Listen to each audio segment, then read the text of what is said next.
Hi friends, welcome back. हम पढ़ रहे हैं फाइनेंशियल मैनेजमेंट और फाइनेंशियल मैनेजमेंट में आज से हम फाइनेंशियल मैनेजमेंट के वो टॉपिक्स लेने वाले हैं जो अभी तक हमने कवर नहीं किए थे। सिलेबस के किसी चैप्टर से बिलोंग करने वाले कुछ टॉपिक्स या ऑल टुगेदर एक पूरा कॉन्सेप्ट जो अभी तक हमने नहीं पढ़ा था। सिलेबस में जो मेन कोर चैप्टर्स आते हैं वो हम कंप्लीट कर चुके हैं। उन चैप्टर्स के पीछे जितने भी क्वेश्चंस दिए हैं वो चैप्टर बाय चैप्टर आप वैसे भी सॉल्व करते आ रहे थे। अभी किसी चैप्टर में लास्ट में जो अनसॉल्व क्वेश्चन दिए हुए हैं उसमें से अगर कोई क्वेश्चन आपसे नहीं होता है या डिफ़िकल्टी आप फेस करते हैं तो मुझे ज़रूर बताइएगा। मैं रिवीजन के अंदर उन सभी क्वेश्चंस को आपके लिए सॉल्व करवा दूंगा। आज हम पढ़ने वाले हैं एक topic that is capital structure theories. ये टॉपिक आप मान सकते हैं कॉस्ट ऑफ कैपिटल के बाद से रिलेट करता है। हमने वेरी इनिशियली जब फाइनेंशियल मैनेजमेंट समझा था तब ये समझा था कि फाइनेंशियल मैनेजर की रिस्पॉन्सिबिलिटी है कि वो फाइनेंसिंग करे ऑर्गेनाइजेशन की, इन्वेस्टमेंट करे for the organisation, and third it takes the dividend decisions. तो ये तीन डिसीजंस फाइनेंशियल मैनेजर को लेने होते हैं। ये तीनों ही डिसीजंस लेने के लिए वो जिन जिन सिचुएशंस को फेस करता है, उनसे गुजरता है, वहाँ पर जो भी कॉन्सेप्ट्स अप्लाई करने पड़ते हैं और उनसे उनको समझने के लिए हमने काफ़ी सारे चैप्टर्स अभी तक पढ़े थे। हमने पढ़ा था कॉस्ट ऑफ कैपिटल चैप्टर, हमने पढ़ा कैपिटल बजटिंग, हमने पढ़ा कैपिटल स्ट्रक्चर्स जहाँ पर हम डिसाइड करते हैं कि कौन सा कैपिटल स्ट्रक्चर ऑर्गेनाइजेशन के लिए बेस्ट रहेगा। और हमने डिविडेंड पॉलिसी में बहुत सारे मॉडल्स पढ़े थे जहाँ पर कुछ मॉडल्स थे डिविडेंड रिलेवेंट, कुछ मॉडल्स थे डिविडेंड इरेलेवेंट। हमने देखा कि काफ़ी जगह फाइनेंशियल मैनेजमेंट के अंदर काफ़ी सब्जेक्टिविटी इन्वॉल्व है। यानी ऐसा नहीं कहा जा सकता कि यही पर्टिकुलर आइडियोलॉजी कॉन्सेप्ट पे अप्लाई होती है या उसी से कॉन्सेप्ट फ्रेम होते हैं। जैसे डिविडेंड पॉलिसी ही ले लीजिए। डिविडेंड पॉलिसी चैप्टर के अंदर कुछ मॉडल्स कह रहे थे कि डिविडेंड रेलेवेंट होता है, यानी डिविडेंड का देना ना देना मार्केट प्राइस को इम्पैक्ट कर सकता है। वहीं कुछ मॉडल्स कह रहे थे कि डिविडेंड इरेलेवेंट होता है, जैसे मोदी गिलानी मिलर अप्रोच कह रही थी, हाइपोथेसिस कह रही थी कि डिविडेंड दो या ना दो मार्केट वैल्यू पे कोई भी इम्पैक्ट नहीं आता है। उसी तरीके से कैपिटल स्ट्रक्चर से रिलेटेड कुछ थ्योरीज बना रखी हैं। कैपिटल स्ट्रक्चर्स बेसिकली बताते हैं कि डेट और इक्विटी का आपके कैपिटल स्ट्रक्चर में एज अ कंपोनेंट होना फायदेमंद है या नहीं। डेट का एम्प्लॉय होना, इक्विटी का एम्प्लॉय होना, दोनों में से किसी भी एलिमेंट का ज़्यादा होना दूसरे से, या एक गिवन स्ट्रक्चर में डेट या इक्विटी के कंपोनेंट को इंक्रीज करना या डिक्रीज करना किस तरीके से आपकी ऑर्गेनाइजेशन की मार्केट वैल्यू को इम्पैक्ट करता है। देखिए, फाइनेंशियल मैनेजमेंट मैनेजमेंट का अल्टीमेट ऑब्जेक्टिव था वेल्थ मैक्सिमाइजेशन। वेल्थ मैक्सिमाइजेशन किसका? हमारे शेयर होल्डर्स का, हमारी कंपनी का। कंपनी का वेल्थ मैक्सिमाइजेशन कब होगा? कंपनी का वेल्थ मैक्सिमाइजेशन तब होगा जब उसकी कंपनी के मार्केट वैल्यू इक्विटी शेयर के इंक्रीज होते हैं। तो मार्केट वैल्यू को किस तरीके से इम्पैक्ट करता है कैपिटल स्ट्रक्चर, उससे रिलेटेड कुछ थ्योरीज हैं। ये थ्योरीज हैं, फैक्ट नहीं है, डिबेटेबल हैं, कुछ अजम्पशंस के बेसिस पर चल रही हैं।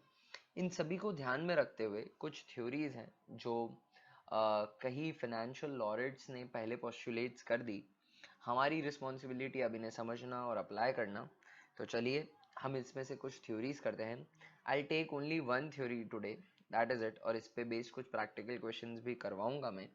This theory is net income approach. Capital structure theories पढ़ रहे हैं हम और पहली थ्योरी का नाम है नेट इनकम अप्रोच। ये जो है ये बेस्ड है शेयर होल्डर की इनकम पे। हर थ्योरी बताती है कि कॉस्ट, डेट का एलिमेंट, इक्विटी का एलिमेंट और ओवरऑल कॉस्ट ऑफ कैपिटल को कैसे इम्पैक्ट करता है आपके कैपिटल स्ट्रक्चर में डेट और इक्विटी का कंपोनेंट होना। क्या नेचर होता है कॉस्ट ऑफ इक्विटी का, क्या नेचर होता है कॉस्ट ऑफ डेट का, और क्या इम्पैक्ट होता है केडी और केई का on the overall cost of capital. ये हर कैपिटल स्ट्रक्चर थ्योरी बताएगी। अभी जो थ्योरी हम पढ़ रहे हैं that is net income approach. Net income approach क्या पोस्टुलेट करती है, हम उस पर बात कर रहे हैं। नेट इनकम अप्रोच बोलती है कि केडी और केई दो दो दो एलिमेंट्स हैं major, defining owners fund and borrowed fund. ये दोनों एलिमेंट्स यानी KD defines the cost of debt, that is debt की कॉस्ट आप डेट एम्प्लॉय करेंगे, बोरोड फंड एम्प्लॉय करेंगे, तो उस पर लगने वाली कॉस्ट इंटरेस्ट है, और उसका जो प्रॉपर कॉस्ट आता है, कॉस्ट ऑफ कैपिटल जो बनता है, वो that is cost of debt. और दूसरा हो गया owners fund. Owners fund is basically equity, और इक्विटी पे लगने वाली कॉस्ट इज केई। तो केडी और केई दोनों ही कांस्टेंट होते हैं as per net income approach. मतलब आपकी गिवन कंपनी, उसकी गिवन सर्कमस्टांसेस, उन सर्कमस्टांसेस और आपकी कंपनी के नेचर से उसकी cost of equity and cost of debt define हो जाएगी। ये कांस्टेंट रहेगी, कभी भी बदलेगी नहीं। आप कैपिटल स्ट्रक्चर में डेट और इक्विटी का कोई भी प्रपोर्शन रख लो, ये दोनों रेट कांस्टेंट रहेगी। मतलब मार्केट में इक्विटी शेयर होल्डर्स की एक्सपेक्टेशन और जिस रेट पर आपको डेट मिलता है वो कभी भी चेंज नहीं होगा। They would always B same, they would always B same, ये कांस्टेंट रहेगा। अब केडी और केई कांस्टेंट है।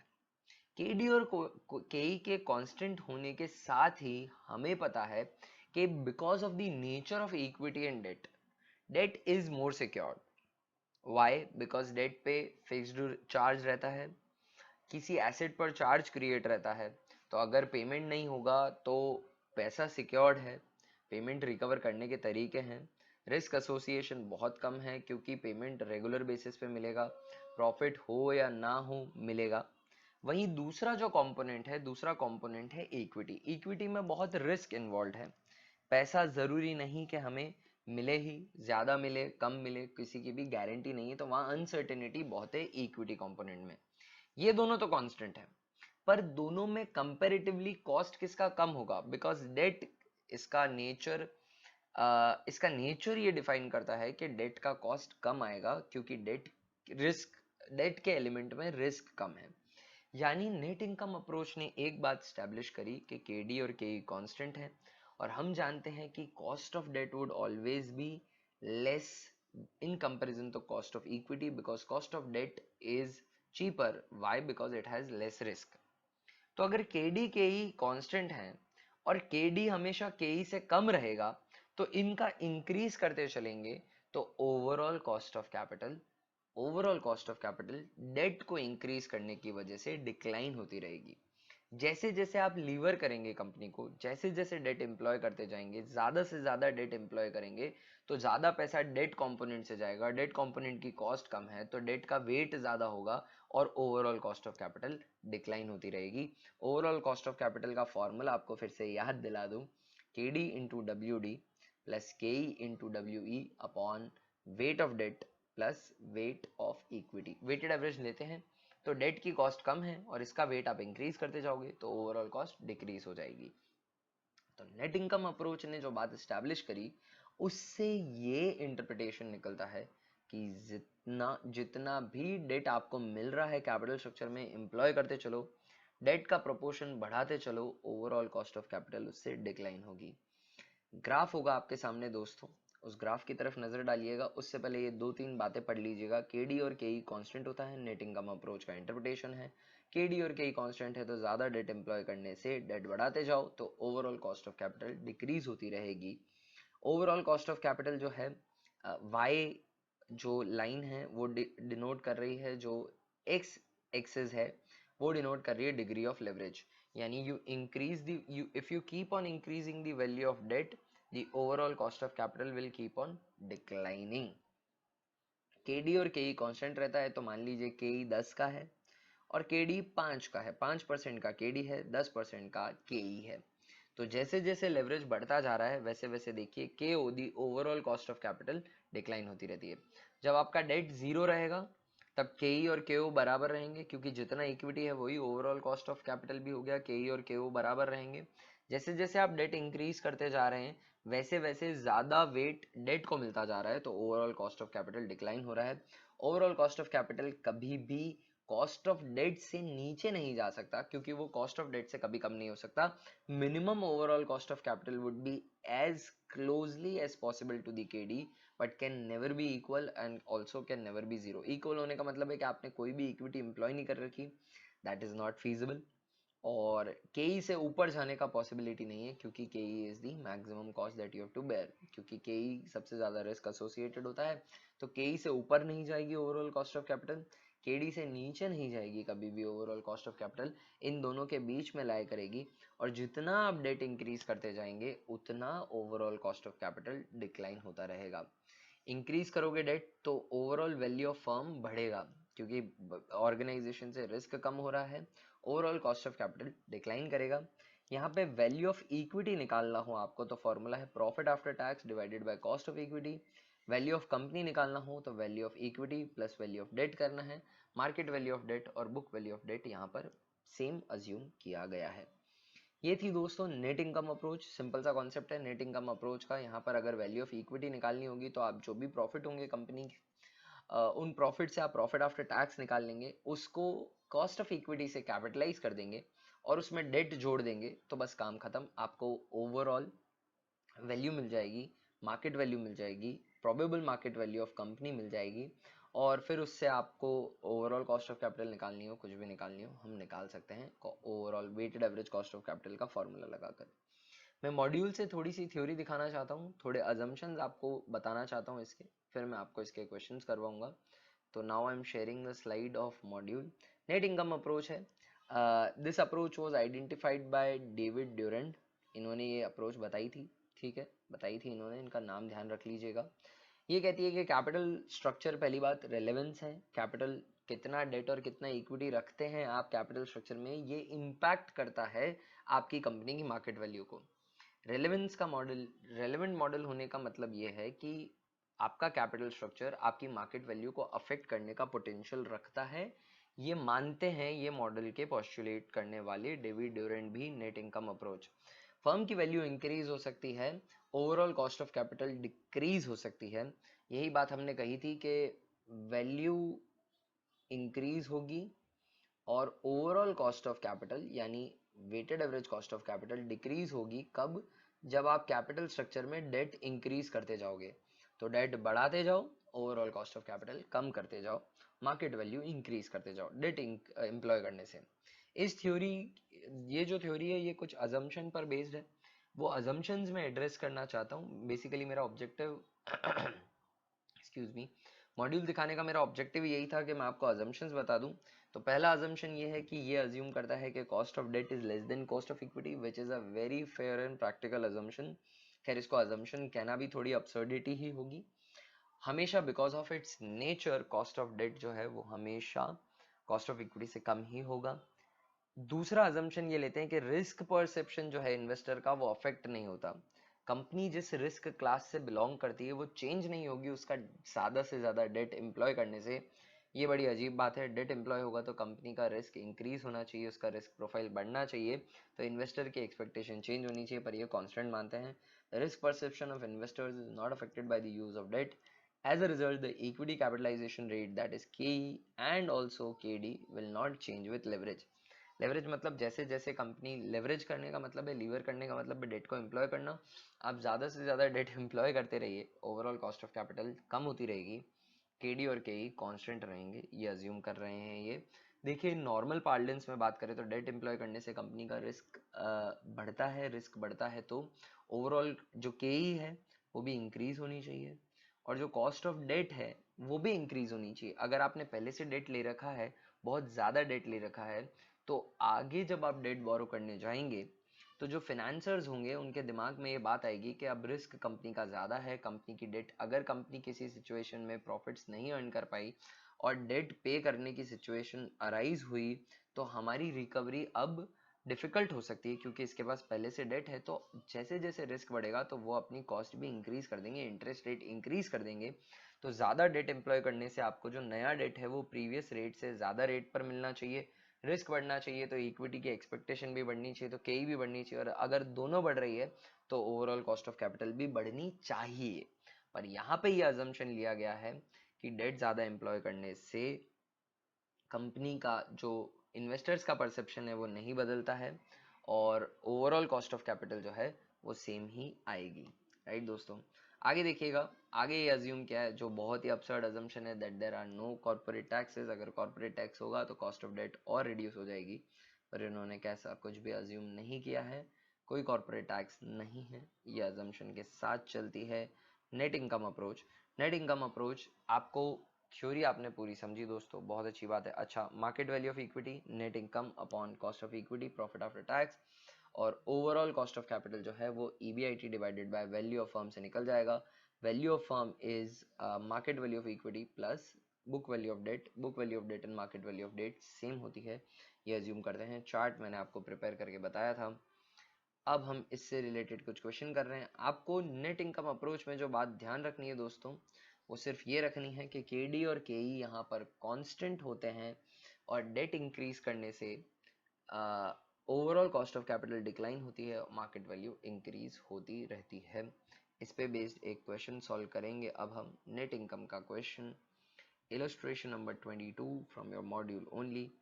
EBIT of PHI India Limited is 5 lakh rupees. EBIT हमें दे रखा है दोस्तों, बहुत ही अच्छी बात है। Company has 10% 20 lakh debentures. Company के जो डिबेंचर्स हैं 20 लाख डिबेंचर्स हैं, और 10% की रेट है उन पे। Equity capitalisation rate that is K is 16%। Cost of equity 16% दे रखा है। You are required to calculate a market value of equity and value of the company and overall cost of capital based on net income approach। तो चलिए सबसे पहले हम net income approach के basis पर मार्केट वैल्यू ऑफ इक्विटी निकालते हैं। Market value of equity में book value of debt add कर दूंगा तो मुझे ओवरऑल वैल्यू मिल जाएगी, ओवरऑल कॉस्ट ऑफ कैपिटल। उसके बाद मेरे पास बहुत तरीके निकालने के, मैं किसी भी तरीके से निकाल लूंगा। तो हमें दे रखी है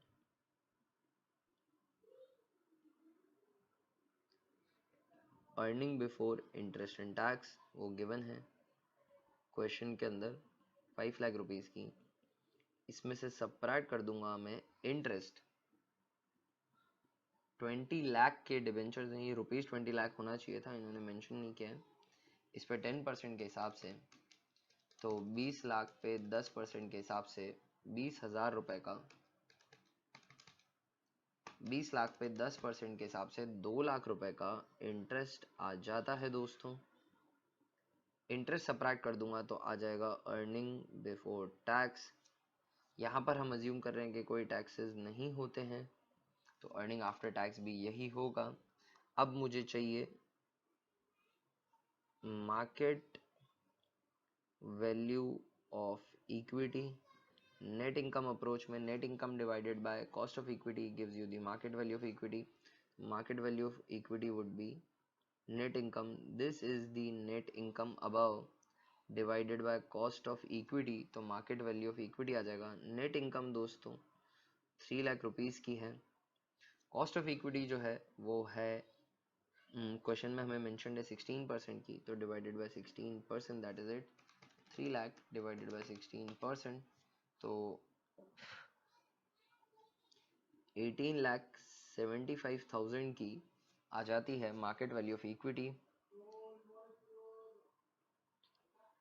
मार्केट वैल्यू ऑफ फर्म या whole company is equal to, very obvious formula, this is market value of equity. जो आपने इनके तरीके से निकाली है, तो हमने इन्हीं के तरीके से मार्केट वैल्यू ऑफ इक्विटी निकाली है, plus market value of date.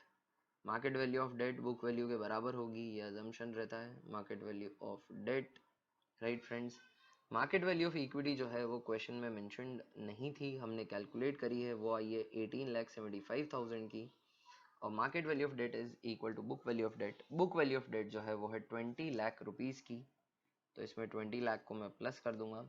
18,75,000 plus 20 lakh जो है वो डेट का हमारा मार्केट वैल्यू है, तो मार्केट वैल्यू ऑफ फर्म आ जाती है 38,75,000 की। अब हमें ओवरऑल कॉस्ट ऑफ कैपिटल निकालना है।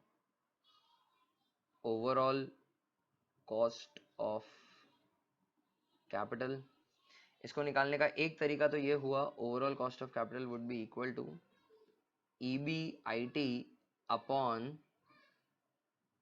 Upon market value of firm, total market value, इससे ओवरऑल कॉस्ट ऑफ कैपिटल निकल जाएगी।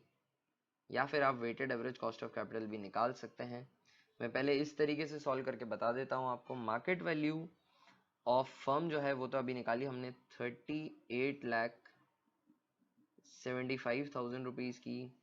EBIT जो है हमारा, EBIT हमें क्वेश्चन में ही दे रखा था 5 लाख रुपीज का, और ऑफ कोर्स इसको 100 से मल्टीप्लाई करना पड़ेगा ताकि रेट की टर्म्स में आंसर आए, तो this will be equal to 5 lakh divided by this is equal to 12%. 12.90% is the overall cost of capital. दोस्तों, मैं एक बार इसको weighted average cost of capital वाले तरीके से भी बताना चाहता हूँ, ओवरऑल कॉस्ट ऑफ कैपिटल वाले तरीके से. ऐसे ही एग्जाम में आप ये बेशक फॉर्मूला लगा सकते हैं. और तो source cost and weight. Source है इक्विटी. इक्विटी का कॉस्ट दे रखा था इन्होंने 16%. देन सोर्स है डेट, और डेट का जो इंटरेस्ट रेट होगा वही कॉस्ट होगा, क्योंकि टैक्स ये अप्रोच इग्नोर करती है. तो 10% आ जाएगी कॉस्ट इसकी. और वेट जो लूंगा, of course market value weights लूंगा. मार्केट वैल्यू इक्विटी के मैं निकाल चुका हूं पहले ही क्वेश्चन के अंदर, 18,75,000 की है वो. और डेट की जो मार्केट वैल्यू है वो बुक वैल्यू के बराबर होगी, दैट इज 20 लाख. हमें पता है कि weighted average cost of capital या फिर overall cost of capital is equal to cost of equity into weight of equity plus cost of debt into weight of debt and so on, जितने भी elements हैं आपके capital structure में, divided by weight of equity plus weight of debt, यानी total market value. Cost of equity into weight of equity would be equal to 18,75,000 into 16 plus cost of debt 10 है into weight of debt is 20 lakh whole divided by weight of debt and weight of equity, that is the overall market value of the company, that is 38,75,000. total sum of weights मैंने इनको simplify किया ही नहीं है, total value पे ही चलने दिया. तो 38,75,000 ये आ जाता है मेरे दोस्तों. 18,75,000 into 16 is equal to m plus 10 into 20 lakh is equal to m plus recall divided by 38,75,000. Answer आ जाता. So this comes as 12.90 percentage. So overall cost of capital 12.90 है. इसी थ्योरी को और स्ट्रांगली प्रूव करने के लिए मैं चाहता हूं कि मैं एक चीज़ करूं यहाँ पर. I am creating some space for myself because I want you to, इस थ्योरी में जो कही बातें हैं उसको स्टैब्लिश करने के लिए मैं एक छोटी सी चीज़ प्रूव करना चाहता हूँ यहाँ पर. इसी को एक्सटेंड करूँगा. इफ कंपनी इंक्रीजेस डेट, अगर कंपनी अपना डेट इंक्रीज करती है, ठीक है, इसी जो क्वेश्चन में डेटा दे रखा था, ये जो भी कंपनी है इसका नाम PHI limited, PHI India limited ही अपना डेट इंक्रीज कर देती है, then as per net income approach, अभी हम नेट इनकम अप्रोच ही पढ़ रहे हैं, नेट इनकम अप्रोच के अकॉर्डिंग क्या होना चाहिए, अगर कंपनी डेट इंक्रीज करती है तो मार्केट वैल्यू ऑफ कंपनी जो है वो इंक्रीज होनी चाहिए, एक बात, plus overall cost of capital जो है वो डिक्रीज होनी चाहिए. ठीक है, तो इसी में हम अज्यूम करते हैं, और ये बात पक्का है कि केडी एंड केई जो है वो कांस्टेंट रहता है, केडी और केई कांस्टेंट रहता है. ये बात हमने पहले से ही फैक्टर इन कर रखी है ना दोस्तों. तो मार्केट वैल्यू ऑफ कंपनी बढ़ जानी चाहिए अगर डेट इंक्रीज करते हैं, तो ओवरऑल कॉस्ट ऑफ कैपिटल जो है वो डिक्रीज हो जानी चाहिए दोस्तों. Overall cost of capital, net income approach यही बोलती है कि डेट इंक्रीज करने से मार्केट वैल्यू जो है वो बढ़ जाएगी, overall cost of capital reduce हो जाएगी, और केडी और केई में कोई भी चेंज नहीं आएगा, मर्जी हो जितना डेट एम्प्लॉय करो. तो अब अगर हम केडी और केई को कांस्टेंट रख रहे हैं और ओवरऑल कॉस्ट ऑफ कैपिटल जो है वो डिक्रीज होनी चाहिए, तो अभी हम अज्यूम करते हैं कि कंपनी ने ईबीआईटी जो है वो 5 लाख रुपीस का अर्न किया था, और 5 लाख रुपीस का जो ईबीआईटी आया था वो आया था कंपनी का when the capital structure was 38,70,000. तो लेट अस अज्यूम के कंपनी कितना डेट ऐड करती है, कंपनी एड्स, डबल कर देते हैं डेट को। डेट जो 20 लाख रुपीस का था, उस पर 20 लाख के डेट को मैं कर देता हूँ, company adds 20 lakh of additional debt, हम ये अज्यूम कर लेते हैं। और ऑफ कोर्स जो रेट रहेगी वो तो सेम रहेगी एज बिफोर, दैट इज 10%, 10% पर ये डेट मिलेगा। और कंपनी का इससे जो प्रॉफिट में चेंज आएगा वो भी मैं बता देता हूँ।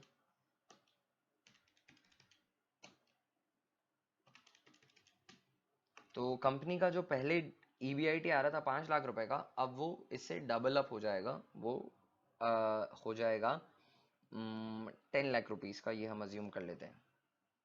देखिए कैपिटल स्ट्रक्चर में इंक्रीज हुआ है तो ऑफ कोर्स जो EBIT है वो भी चेंज होना चाहिए। तो न्यू EBIT जो है वो 5 लाख से बढ़कर 10 लाख का हो जाएगा, ये हम अज्यूम कर रहे हैं। 5 लाख से बढ़कर कितने का हो जाएगा, 10 लाख रुपीस का हो जाएगा। चलिए अब ओवरऑल मार्केट वैल्यू कंपनी की निकालते हैं हम। तो ओवरऑल मार्केट वैल्यू निकालने के लिए हम क्या करेंगे, EBIT दे रखा है 10 लाख रुपए का, इसमें से लेस कर देंगे interest. Now interest would be 40 lakh का डेट है, 20 लाख पुराना 20 लाख नया, और इस पे 10% से लगेगा तो 4 लाख का इंटरेस्ट लगेगा मेरे दोस्तों। 4 लाख का इंटरेस्ट सब्ट्रैक्ट कर देंगे तो आ जाएगा earning before tax which would be 6 lakh. अब इससे मार्केट वैल्यू ऑफ इक्विटी निकालता हूं मैं।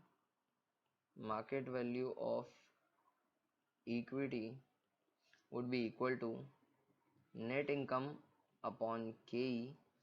नेट इनकम 6 लाख रुपीस की है और कॉस्ट ऑफ इक्विटी हमें क्वेश्चन में ही मेंशन था, कॉस्ट ऑफ इक्विटी जो था वो था 16% का, तो 16% आ जाएगा। इन्होंने कैसे निकाला कॉस्ट ऑफ इक्विटी, वही KE का फॉर्मूला लगाया होगा, अर्निंग यील्ड या डिविडेंड यील्ड से गए होंगे कॉस्ट ऑफ कैपिटल से। 6 लाख डिवाइडेड बाय 16%, तो 37,50,000 रुपीज आती है market value of equity. Market value of the whole firm would be equal to market value of equity plus market value of debt। Market value of equity है दोस्तों 37,50,000 का, ये अभी हमने किया था। और market value of debt is now 20 पुराना, 20 का नया बुक वैल्यू, तो 40 लाख का है वो। तो 40 प्लस 30 77,50,000 आ जाती है market value of the firm, market value of firm. अब मैं निकालता हूं यहाँ पे ओवरऑल कॉस्ट ऑफ कैपिटल। यहाँ पर मैं नेट इनकम अप्रोच वाला फॉर्मूला यूज कर लूंगा, that would be EBIT upon total value into 100। तो दोस्तों earning before interest and tax हमने यहाँ अज्यूम किया था कि नया EBIT 5 से बढ़कर 10 लाख हो जाएगा, तो 10 लाख डिवाइडेड बाय जो टोटल वैल्यू है फर्म की वो है अब 77,50,000 की। ऑफ कोर्स 100 से मल्टीप्लाई करूंगा because I want a rate, तो 10 लाख डिवाइडेड बाय 77,50,000 परसेंटेज करेंगे आप तो अगेन 12.90 का ही आ रहा है। ओवरऑल वैल्यू में कोई चेंज नहीं आया बिकॉज मैंने उतने ही प्रपोर्शन में EBIT इंक्रीज किया था जितने प्रपोर्शन में मैंने डेट किया। अगर मैं EBIT को थोड़ा ज़्यादा प्रोपोर्शन में इंक्रीज कर देता तो ये ओवरऑल कॉस्ट ऑफ कैपिटल और रिड्यूस हो जाती। मार्केट वैल्यू आप देख सकते हैं कंपनी की 77,50,000 हो गई है in comparison to the previous 38,75,000। So this has caused a massive change in the capital structure because this has caused a massive change in the overall value of the firm because we have increased debt in the firm। तो ये net income approach के अंदर हमने थोड़ा सा proving भी देख लिया नेट इनकम अप्रोच का। अगर डेट को आप कैपिटल स्ट्रक्चर में इंक्रीज करेंगे तो आपकी ओवरऑल मार्केट वैल्यू इंक्रीज होगी और overall cost of capital decrease होगी। यहाँ पर मेरे गिवन एग्जांपल में डिक्रीज इसलिए नहीं हुई, एक्चुअली इक्वल रही। डिक्रीज इसलिए नहीं हुई क्योंकि मैंने जो अर्निंग्स है उसको एग्जैक्टली उसी प्रोपोर्शन में बढ़ाया था जितना प्रोपोर्शन में मैंने डेट इंक्रीज किया था। अगर आप अर्निंग्स के अंदर 10 से कुछ भी ज़्यादा कर देंगे, से 15 या 20 लाख कर देंगे, तो ये आंसर इजीली आपका ओवरऑल कॉस्ट ऑफ कैपिटल जो है वो डिक्रीज हो जाएगा। दोस्तों आगे बढ़ते हैं, एक और क्वेश्चन करते हैं इसी थ्योरी पे based, that is net income approach capital structure theory पे। A company's expected annual net operating income that is earning before interest and tax. ये नेट इनकम अप्रोच है तो ऑपरेटिंग इनकम पे बेस नहीं चलती। इसके बाद वाले आने वाले सेशंस में मैं नेट ऑपरेटिंग इनकम थ्योरी बताऊंगा, वहाँ पे ऑपरेटिंग इनकम से वैल्यूएशन डिटरमाइन होगा। तो net operating income EBIT, the company has 2 lakh 10% debenture, equity capitalisation rate 12% है। Find the value of the firm and overall cost of capital under net income approach. Very simple this is, हमें EBIT दे रखा है, EBIT is 50,000, less कर देता हूँ इसमें से इंटरेस्ट, कोई टैक्स रहता नहीं है। तो 2 लाख का डेट है कंपनी के पास, 10% की रेट से 20,000 का यहाँ पर इंटरेस्ट लग जाएगा। तो अर्निंग बिफोर टैक्स जो है वो दोस्तों आ जाएगा हमारा यहाँ पे 30,000 का। अब यहाँ से मैं market value of equity determine कर लेता हूँ, that is net income upon KE। Net income दोस्तों यहाँ पे एविडेंट है 30,000 की है। कॉस्ट ऑफ इक्विटी हमें क्वेश्चन नहीं बताया है, 12.5% का है। तो इससे मार्केट वैल्यू ऑफ इक्विटी देखते हैं, 30,000 डिवाइडेड बाय 12.5%, तो आ जाता है मार्केट वैल्यू ऑफ इक्विटी 2,40,000 रुपए का। 2,40,000 का मार्केट वैल्यू हो गया इक्विटी का। Market value of firm would be equal to market value of equity plus market value of debt. Market value of equity is 2,40,000 we just calculated, और market value of debt जो है वो हमें दे रखा है 2 लाख का है। बुक वैल्यू और मार्केट वैल्यू सेम रहता है, तो 2 लाख रुपए का यहाँ एडिशन हो जाएगा, तो 4,40,000 आ जाएगी मार्केट वैल्यू ऑफ फर्म। इन्होंने कहा कि ओवरऑल कॉस्ट ऑफ कैपिटल निकालिए, तो वो भी दे देते हैं इन्हें। Overall cost of capital is equal to EBIT upon market value of company, value of firm. EBIT question में हमें गिवन थी 50,000 की थी दोस्तों, तो 50,000 की overall EBIT। Market value of firm अभी हमने कैलकुलेट किया 4,40,000 का, इंटू 100 करना पड़ेगा रेट क्रिएट करने के लिए। 50,000 डिवाइडेड बाय 4,40,000 परसेंटेज, तो 11.36 का ये weighted average cost of capital आता है। अगर आप डेट इंक्रीज करते चलेंगे तो आपका overall cost of capital decline करता रहेगा और मार्केट वैल्यू बढ़ता रहेगा। सिंपल सी नेट इनकम अप्रोच है, इसके अजम्पशंस के साथ चलती है। एक और इलस्ट्रेशन कर लेते हैं हम नेट इनकम अप्रोच का ही। assuming no taxes and given the earnings before interest and tax, EBIT, interest is I, the amount of interest at 10%।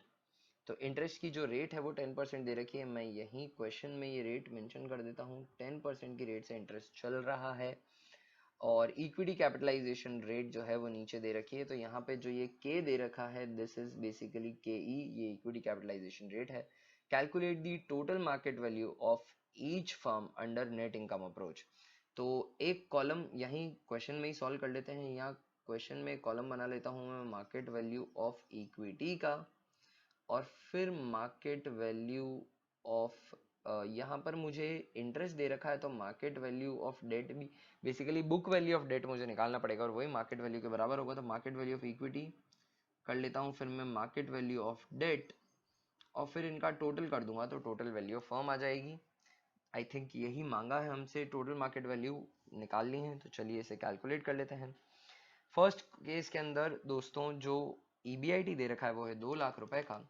इसमें से दोस्तों इंटरेस्ट सपरेट कर दूंगा मैं 20,000 रुपीज का, तो नेट इनकम आ गई। नेट इनकम को कैपिटलाइज कर रहा हूँ KE पर 12% पर, तो मैं कर रहा हूँ net income divided by 12%। Calculator पे भी यही कमांड दूंगा, divided by 12 and then percent.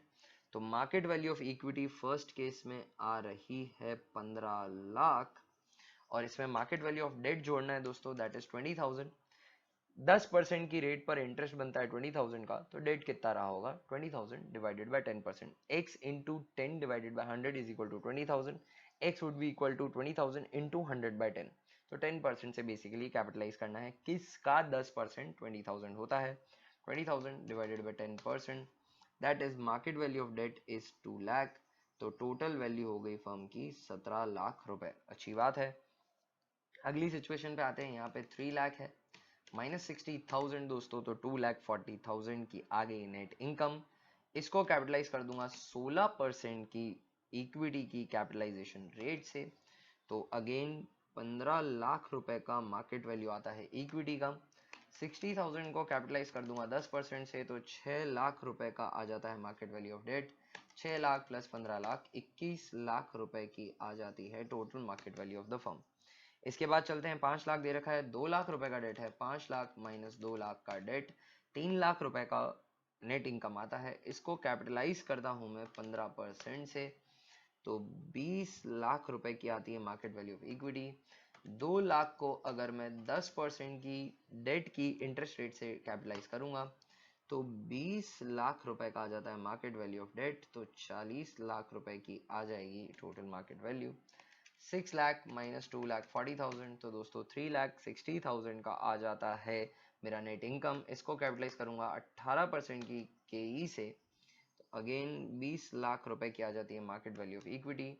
2,40,000 को 10% से, तो 24 लाख रुपए की आ जाएगी मार्केट वैल्यू ऑफ डेट। और प्लस 20 लाख करना है तो 44 लाख रुपीस की आ जाएगी total market value of the firm. Also determine weighted average cost of capital, ऊपर ही बोल देता है ये तो अच्छा रहता। चलिए कोई बात नहीं, weighted average cost of capital निकालनी है, हर सिचुएशन में हम weighted average cost of capital निकाल लेते हैं। मैं एक काम करता हूँ, या लेफ्ट में weighted average cost of capital का कॉलम बना देता हूँ। Weighted average cost of capital, हमें फॉर्मूला पता है EBIT divided by total market value. तो फर्स्ट केस में निकालता हूँ 2 lakh divided by 17 lakh percentage, तो 11.76 आती है। 11.76 is the overall market value, overall cost of capital of firm X। Second situation में चलते हैं, तो सेकेंड सिचुएशन में 3 लाख रुपीस की है, 3 लाख डिवाइडेड बाय 21 लाख, तो यहाँ पे आ जाती है 14.28 परसेंटेज की। लास्ट सिचुएशन में चलते हैं, तो वहां पर है दोस्तों 5 लाख रुपए की EBIT divided by 40 lakh rupees की market value of the total company, तो यहाँ पे आ जाती है 12.5% की, 12.5%। यस, लास्ट वाली सिचुएशन में 6 lakh divided bye 44 lakh percentage, तो यहाँ पे आ जाती है 13.64 परसेंटेज की। I am rounding it of. Her situation में हमने नेट इनकम अप्रोच को फॉलो करते हुए दोस्तों कैलकुलेट किया मार्केट वैल्यू ऑफ इक्विटी। उसमें डेट का ओवरऑल अमाउंट नहीं दे रखा था, तो इंटरेस्ट को कैपिटलाइज करके मैंने डेट का अमाउंट निकाला। जो बुक वैल्यू ऑफ डेट होगा वही मार्केट वैल्यू ऑफ डेट भी होगा। दोनों को सम किया तो टोटल मार्केट वैल्यू आई कंपनी की। Weighted average cost of capital निकालने के लिए मैंने किया earning before interest and tax, that is the net operating income divided by overall cost of divided by the total market value of the firm. तो weighted average cost of capital आ गई। आप WACC के फॉर्मूले से निकालना चाहते हैं तो भी आप ट्राई कर लीजिएगा, यही आएगी weighted average cost of capital हर सिचुएशन में। नेट इनकम अप्रोच दोस्तों इसी के साथ खत्म होती है। 2-3 income approach capital structure theories आगे बची हैं, वो आगे आने वाले सेशंस में मैं लूंगा। आपसे ये एक्सपेक्टेशन है मेरी कि आप साथ ही साथ दोस्तों ऐसा करिएगा कि पास्ट जो क्वेश्चंस के चैप्टर्स के एंड में जो अनसॉल्व्ड क्वेश्चन दे रखे हैं उनकी प्रैक्टिस खुद से स्टार्ट कर दीजिएगा। कोई भी क्वेश्चन आपसे सॉल्व नहीं होता है, feel free to ask me, I will prepare a video, but आपकी थोड़ी प्रैक्टिस खुद से क्वेश्चन सॉल्व करने की होनी चाहिए। मैंने क्वेश्चंस को एक्सप्लोर किया, they are every question at the back unsolved question is very similar to the questions that has been given as illustrations. Even then, if you find any difficulty, if the question is unique or something you are not getting, please do ask me, I'll prepare a video, we have ample of time. I want कि आप absolutely module को in and out explore कर लें, questions उसके सभी solve कर लें। आपका फाइनेंशियल मैनेजमेंट में एग्जाम में आने वाला क्वेश्चन बिल्कुल भी गलत होने के चांसेस नहीं रहेंगे। अगली क्लास में जल्दी मिलते हैं दोस्तों हम बची हुई अप्रोचेस को करने के लिए। तब तक के लिए bye. I wish that you have a very good day today. Bye दोस्तों।